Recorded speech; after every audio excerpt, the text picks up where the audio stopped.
there's God. I don't have to look for an invisible night planet. Oh well.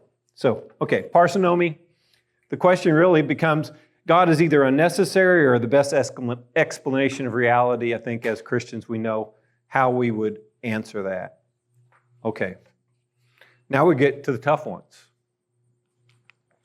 Burden of proof. Let me just read this to you because this is actually one of the tougher ones. And I've seen a lot of debates with atheists and secular humanists, and they always use this kind of argument. They'll say the claim that God exists carries full burden of proof. There is no evidence for God, therefore belief is not warranted, and sincere people don't find God obvious. They always kind of add this one at the back end, because they're sincere about it. What do we do? How do you address that?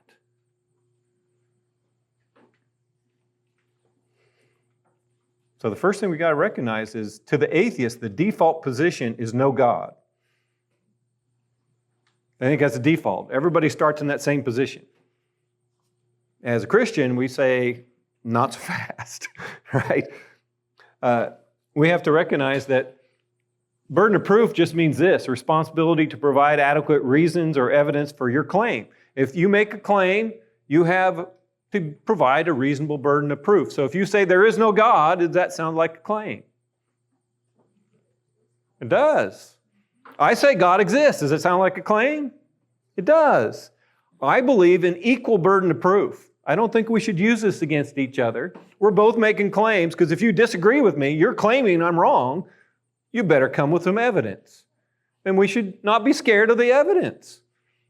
And people fight over this and debates and all this kind of stuff. It's like, how about let's just bring the evidence to the table?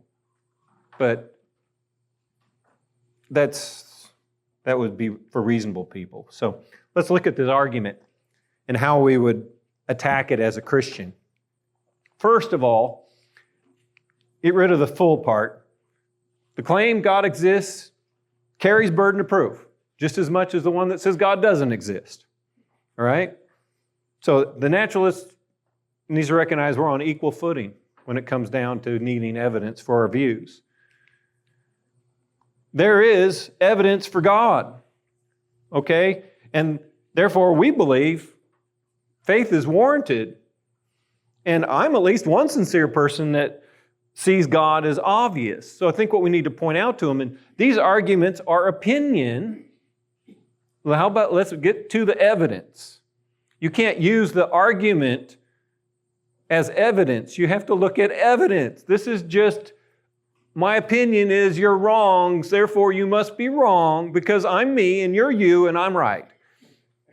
And but we allow them to do this too often.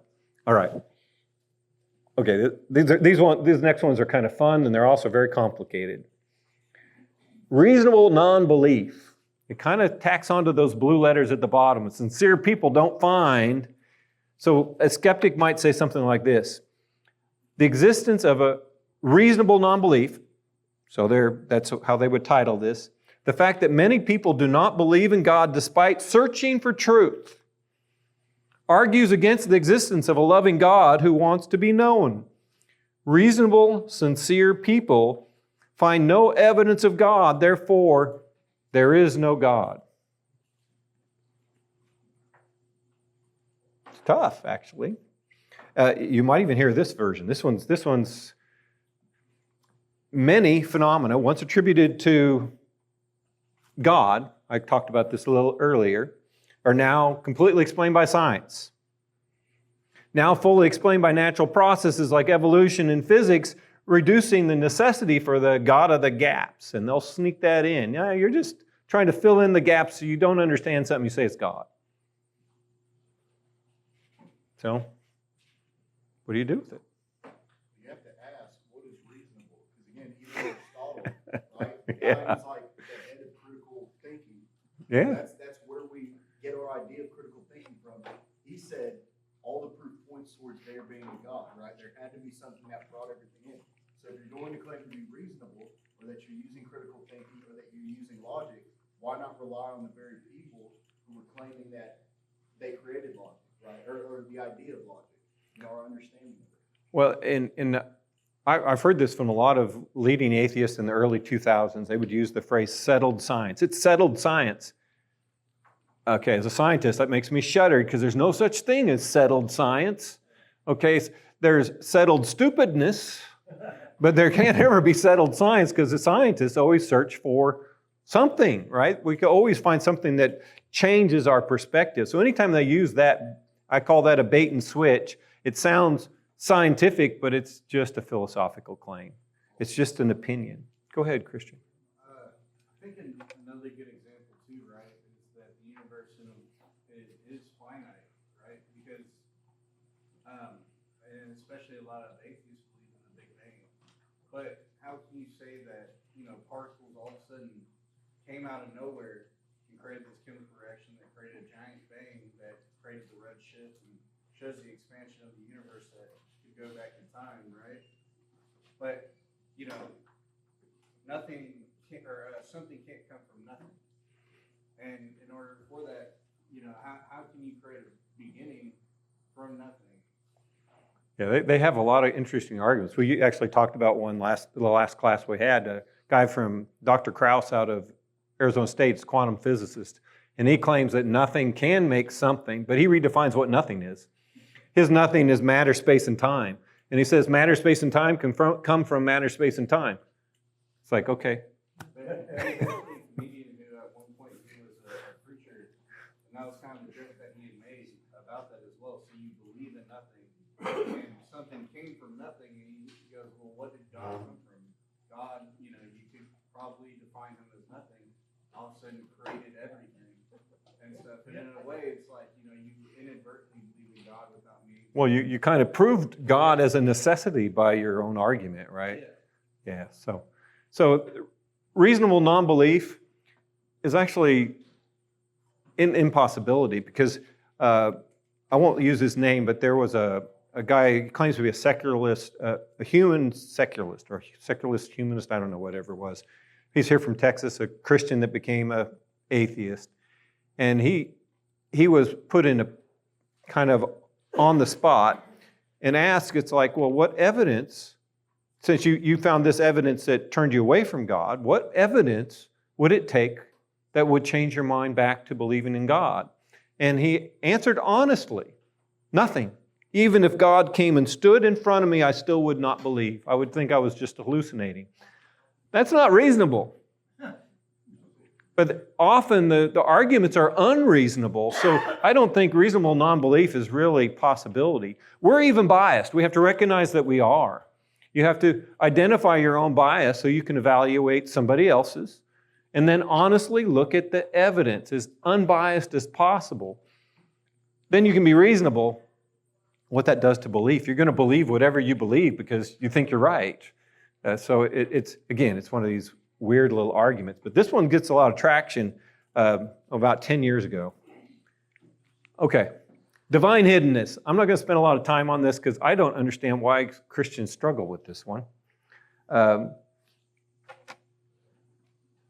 critic will argue like this. It will say, if God exists and desires a relationship with humanity, you see this theme in all their arguments going after the loving God that they've created in their minds. If God existed and desired a relationship with humanity, He would, so they're telling us what God does now, right? He would provide clear, unambiguous evidence of His existence. The complete lack of objective scientific evidence for the supernatural is seen as evidence of absence. That's often how this is referred to. What God has? We have the Bible. Well, We have Jesus.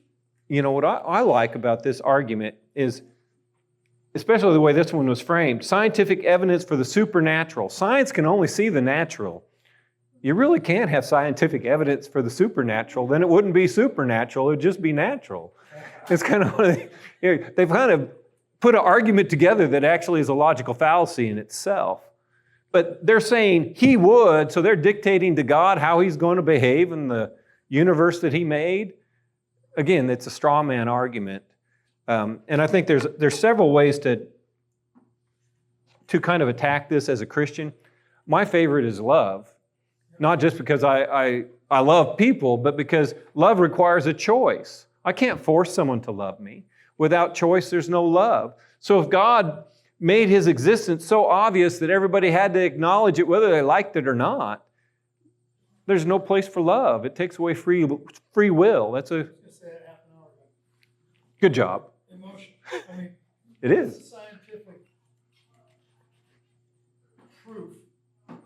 That's the reason we're going to... What's the scientific proof why people cry? Well, What's the scientific proof for grieving? What's the Well, scientific proof for they being have some silent? arguments. We're going to talk about that in the last week of the class on emotions. It's we need to look at their view, but I agree with you. But I think love is a good way to counter this argument of hiddenness. Anybody have any others? Christian. I think our evidence, like she was saying in the Bible, there are multiple books where God does show Himself, or shows His acts to people in the Old Testament stuff. A good example would be Exodus, whenever they're traveling through the wilderness, Yeah. they cry out and challenge God multiple times, and they create manna from stone, or they hit the stones and create manna from it, and everything else. And if God does make Himself known and where He can be seen, man will just take it for granted. Well, and you see that in Exodus story where they get so used to God being around, they get complacent toward the cloud and the pillar of fire, right? And the Tower of Babylon could be another one too. Exactly. Well, I actually would go further and say that the Bible actually addresses the hiddenness as a necessity. Jesus talks about this, that He teaches in parables because He doesn't want to overwhelm people's free will. If I did that, they would turn to me and be healed, is what He says. And what He means is it takes away the free will. They don't want to turn to me. I would force them if I wasn't hidden.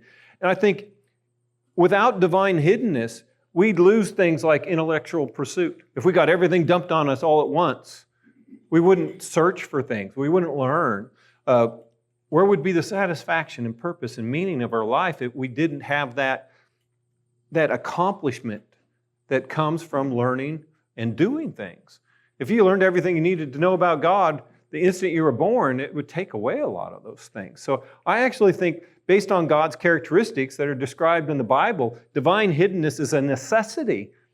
It's not evidence of absence. It's evidence of love. It's evidence that God has people that He's designed to make decisions, and He doesn't want to force them. He wants them to love Him and make those choices for themselves. So I actually don't think divine hiddenness is a good argument. I really don't. It's the reason I'm not going to spend much time on it. So I wanted more time than this, but this is the toughest one, is incoherence. And the general argument goes like this. It's sometimes that's what it's called. Incoherence of divine attributes is kind of the full title.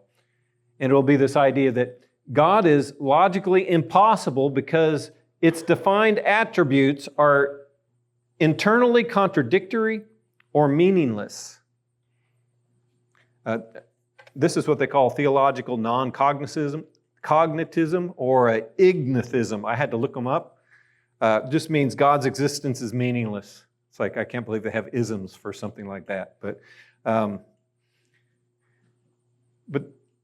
if you think about this, it seems like, what is he talking about? Well, when I start showing you the arguments, it's going to be more challenging than you think. I'll show you the first one. The first one's a common one. You've probably seen this one. It's omnipotence versus logic. This is the old paradox argument. Can God make a stone that He can't lift? If He's really all-powerful, He should be able to do anything He wants. Why can't He make a stone He can't lift? You guys know this one? That's logically inconsistent, though, right? Right. If He is omnipotent, then obviously He wouldn't be able to make something that would make Him not omnipotent. Yeah. You see what I'm saying? It is kind of crazy. And it's a misrepresentation of what omnipotence really is, right? Because it's all-powerful does not mean you can do illogical things. You can't make a square circle. You can't make a married single person. You can't make a wet, dry thing. Those are logical fallacies. God can't do that because He defined it. He could choose to define it different, and then it would work that way, but God defined how the universe works, And those things are not possible. They're logical fallacies. So God can't break his own character because it's his character. He defines those things and then he behaves according to his own definitions because he's God. And so this one I think is pretty weak, but it gets harder. Omniscience and freedom. If God has perfect foreknowledge of all future events, it is argued that free will cannot exist. And every action is already locked in and unchangeable by God's own knowledge. It's okay. So all those bad things, God has predicted it. Now, sadly, we have Christian theology that agrees with this. I won't call it out tonight.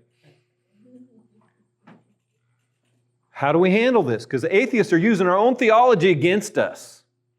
Christians can be our own worst enemies. God is all-knowing, so he has to know everything. That means he has to have made everything. Okay? That means he made everything happen. And it keeps going and going. How do you deal with this? Just because there's knowledge of something doesn't mean there's not choice. You know what I'm saying? Well, I'll put it different. I'll say, God knowing doesn't mean he has to alter the outcome. Right? He can choose not to alter outcome. Is it free will? Yeah, free will. If he made us to have free will, he can know we're going to make a bad decision and love us enough to allow us to make that bad decision. Parents let their children make mistakes all the time. Exactly. I don't know why we think it's so complicated. It's hard. So I believe God can allow free will without diminishing his all power at all. I actually think people that think God has to be meticulously in control of everything diminish who God really is.